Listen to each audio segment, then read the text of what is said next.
Namaste, मेरा नाम Rocki है, or hello, my name is Rocki, and this is my grad project, a project for Aussie. I'll briefly explain the name. There's this community online called the Nerdfighters, which really made a significant impact on my life, and their entire goal is to increase the amount of awesome things that are in the world, and to decrease the amount of not so awesome things that are in the world. So that's the idea that I carried with me when I did my grad project, is just to increase the amount of awesome feeling that I could put into other people, and increase how awesome I feel about myself, and just increase basically the amount of awesome feeling. So what I did to do this was I went to India over the summer to help battered women and children, and to maintain structures, and to tutor children and all that kind of stuff. And then when I came home, I wrote a novella about my experiences, which I'll actually pass around. You don't have to read it because it's like super long, but just like take a look and shuffle through. It's not stapled, it probably should be stapled. My main goal was to identify and demonstrate the skills and techniques needed to organize and create a novella based on my experiences while volunteering in India. So basically, went to India, wrote a novella. That's my goal. My first goal was helping battered women with self-empowerment.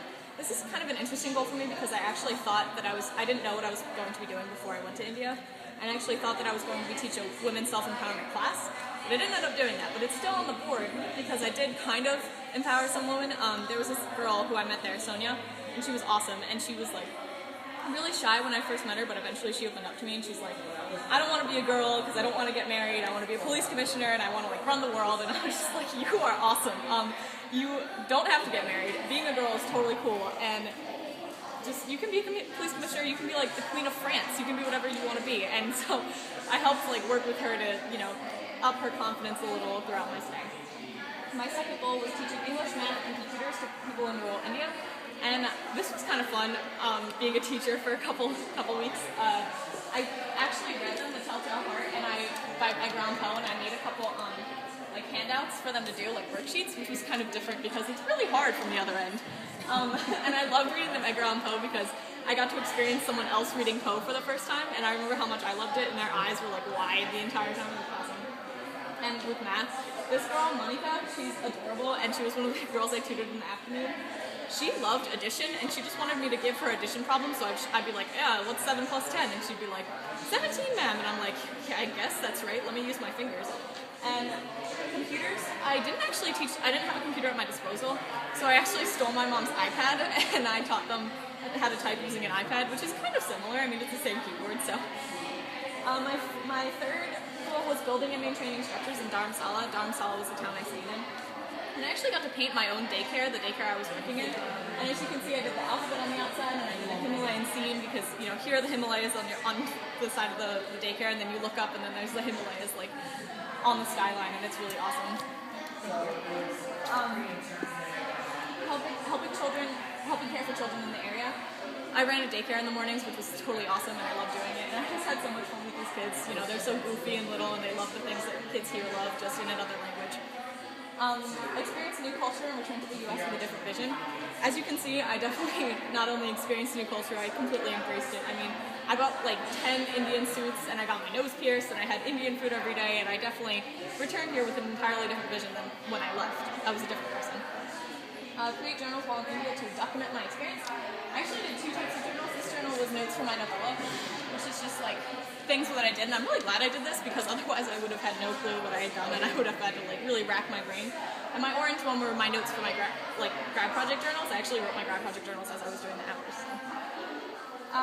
Take as many photographs as humanly possible to accompany my novella. As you can see, this is just a fraction of the number of photographs I took. I love taking pictures of everything, and the colors and the people there were so vibrant that I couldn't help but just take as many pictures as I possibly could. Interview locals and other volunteers for use in my novella. This was more of a casual goal for me. I didn't actually have formal interviews. Instead, I just talked to people, and I tried to embody the spirit with which they talked and their views on their current situation and where they lived, and I wrote that in my novella through me. And I'm trying to combine all previous goals to complete my novella, which obviously I did. I'm really proud of my novella. I'm really glad that I did that. So there's 2 parts to my grad project. Part 1 was obviously my trip to India, and every morning I would wake up, do the daycare, which was the most difficult part of my day, just because they didn't share the basic commonality of language, which was really difficult. So you had to be like, no, don't do that, and they'd be like, what are you saying? I don't speak English, which was pretty hard. And then I would come home, have a cup of chai, or like 12 because I drink so much tea there. And then I would go and paint the buildings in the area, which was difficult just because India is really hot, and there was never a really cool day unless it was raining, and then it was a monsoon. So that was interesting. And then in the afternoon I would teach my class with my children. I love these kids. This was my favorite part of the day just because they're little sponges. They just want to learn everything that you could possibly give them. Like we had a job interview day where you like went and I had a job interview with like me, and one of the little girls was just like, I don't need a job interview, I'm gonna be a princess. And I was like, oh right, cool. So it was really awesome, and they're so full of personality and strength, and I loved it. And the second part obviously was my novella, which I worked on every weekend for like 2 months, and it was really fun. I really like writing novels. I've written 4, so this was just kind of a, get it done kind of thing, but I'm really proud of the result. So now I'm here and I'm done with both the grad project class and the actual grad project. And I finished my grad project well before I had the class. I finished it over the summer. So, well, not the novella, but the actual trip. And I kind of realized that there are a lot of commonalities between, I'm not sure if that's a word, but I used it twice anyway. Between my grad project and the grad project activities that we did here. Number one was just like working with other people, because I'm kind of not I'm like a shy person, haha, my last name, whatever. And so I'm not really used to like meeting new people. I'm kind of set in my ways. But when I went to India, you didn't have a choice. Like you had to work with other people, even if like you had no idea who they were before, because you all had something basic in common, which was that you're here to help people. And we all had something basic in common when we started grad project. We're all here to like suffer through the grad project trials, and it was kind of fun. But secondly, and I think that this is most important, I kind of learned to be like proud of myself, which is, I'm not very confident, I'm not a confident person, but I'm proud of what I did here. I'm proud of the work I did, and I'm proud that I increased the amount of awesome in the world. And I'm really proud of this novella, which I think is amazing. I think it's one of the best things I've ever written, just because it has me in it. Like, my spirit really went into this novella, into this project. And then, this is a common theme with grad project, too. Like, I didn't think I was going to climb that green tower. I was pretty sure that I was going to fail miserably, but when I climbed up it and I looked down and I was like, I did this! Like, yeah! So I was really proud of myself, and I never really experienced that kind of feeling before I did this and before I completed my grad project. So I just really enjoyed doing both of these things, and I'm proud of what I accomplished. So if you guys have any questions or if you want to see anything else, I would be delighted to answer them. Rocki, can you talk a little bit about your future plans in terms of how this project helped you for the future besides what you've already mentioned? Oh, sure. In terms of like profession, work, college, that sort of thing. Actually, it's kind of funny because I want to be a nurse, and I always knew that I wanted to help people.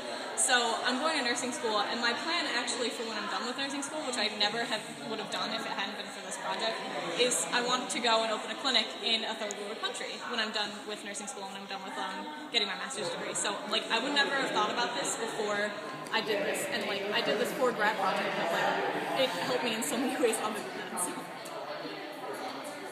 I just have one more question, and I apologize if this is something that I missed, but how did going to India, how did that opportunity present itself? I wrote about this in my novella. It's like the first page. I knew that I wanted to go to India as soon as Miss Cryer started talking about it in 9th grade global studies. So I just kind of wrote it off as like a bucket list type of thing, like something I would do when I was 40 and taking like a sabbatical from whatever job I had. But then I heard about grad project, and I was like, you know what, I should do something that really is important to me. I'm going to go to India. And so I told my mom, and she was just like, no, you're not. You're going to pay for it if you do, and you're going to have to pay for me too. So I kind of worked. I mean, this isn't part of my grad project, but I sold baked goods all through junior year to send myself there and my mother, and like $1 by the time I raised the money. And I actually looked up the organization I went with, iSpice, which I don't remember what that stands for, but I didn't know it was real until I showed up in India, and I was just like, oh, thank God I chose the correct organization. And everything, the stars just sort of aligned to send me there. Like I didn't really have any part of it. I think it was all just like fate. Yes, Brendan. If you were teaching, what language did you teach in? I taught in English. I don't really know that much Hindi. I only know a little bit. But the children who I taught in the afternoon knew English because they went to public school, so they could understand what I was saying, and they actually spoke better English than I did, so that was a comfort. Yes, I'm here. kid peed on you. Yeah, a kid peed on me. There's like, well, Yeah, I had this kid on my lap in daycare, and it just peed all over me because I don't have diapers.